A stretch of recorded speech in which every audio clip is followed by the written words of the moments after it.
Baik Pak Kanit, bisa dijelaskan Pak terkait aksi penusukan terhadap seorang ustadz ini Pak? Jadi kita menjelaskan untuk permasalahan ini,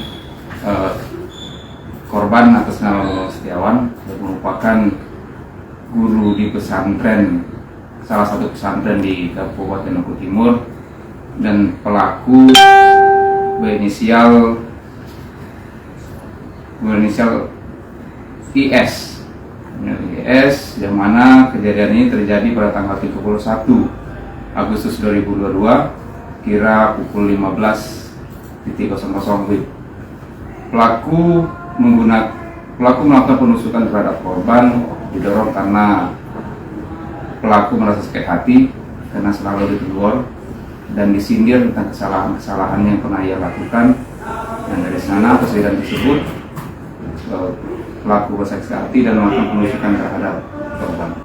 Oke, Pak, untuk penusukan itu informasinya pada saat gurunya tadi sedang ambil wudhu dan hendak sholat, benar Pak ya?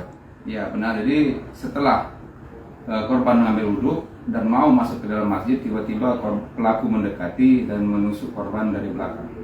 Oke, nah untuk sebelumnya Pak, kalau pelaku ini bisa sampai nekat itu sebenarnya sudah sering dimarahi oleh korban atau seperti apa? Apa baru pertama kali ditegur ini? Menurut keterangan dari pelaku sendiri bahwa memang pelaku sering ditegur oleh korban, sehingga mungkin korban pelaku merasa sakit hati dan tidak terima kalau ia selalu ditegur dan dimarahi oleh korban. Nah, salah satu kesalahan dari pelaku ini ditegur itu gara-gara apa itu Pak? Jadi menurut keterangan pelaku sendiri dan keterangan korban bahwa pelaku ini sering telat dan terlambat untuk sholat.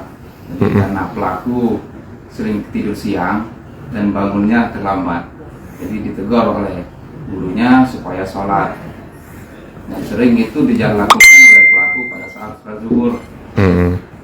Nah, pada saat penusukan itu pakai apa itu Pak? Pelaku menggunakan senjata tajam jenis pisau yang memang didapatkan, dan memang pisau tersebut adalah milik pelaku yang sudah lama disimpan oleh pelaku. Sudah lama disimpan. Nah, rentang waktunya, berarti setelah dia ditegur itu langsung penusukan itu Pak? Jadi pelaku ini sudah lama merasa sakit hati dengan korban, namun ditahan. Tapi karena terlalu sering mungkin ditegur oleh korban, jadi pada hari Rabu tanggal 31 itu mungkin puncaknya kemarahan dari kekesalan dari pelaku. Nah Pak, untuk pengamanannya seperti apa? Langsung kita jemput di Ponpes itu atau seperti apa Pak penangkapan? Jadi setelah kita terima pelaporan, jadi tim profesional langsung bergerak untuk melakukan penangkapan yang pada saat itu pelaku masih berada di lingkungan pondok pesantren. Dan barang bukti apa aja yang kita amankan? Kenapa?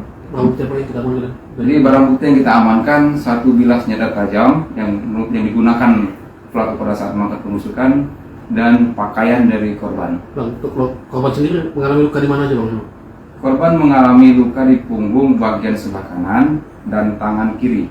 Nah adek tuh, itu tuh memang sudah dendam berarti deh ya dengan korban deh. Ya Pak. Nah itu infonya kita juga pernah ditegur gara-gara ketahuan merokok ya. Ya Pak, benar Pak. Nah apa yang membuat adek sehingga nekat melakukan penusukan itu deh? Karena tidak rela ingin panggil wali ya Pak. Oh. Orang tua ya? Ya Pak. Nah setelah itu orang tuanya tetap dipanggil atau tidak dikasih tahu oleh adek? Tidak saya kasih tahu orang tua saya Pak. Untuk orang tua tinggal di mana dek? Di Bludanau Pak. Oke. Ada itu pisau kamu ambil dari mana deh? Memang buat dari rumah Pak. Selama ini kau nyimpen pisau batu deh? Iya Pak. Untuk apa tuh? Cuman kalau buat pulang liburan dan buat jaga di jalan. Jadi dari kapan kau ambil pisau ini? Dari sakit kemarin Pak. Saya sakit Martapura, Saya bawa pisau itu. Hmm. Alaman Tanjung Harapan Pak. Tanjung Harapan. Sudah kelas berapa di Ponpes itu? Sudah berapa lama mondok? 3 tahun Pak. Sudah 3 tahun ya? Ya, sekarang kelas 3 SMA. Jangan lupa subscribe, share, komen, dan like ya.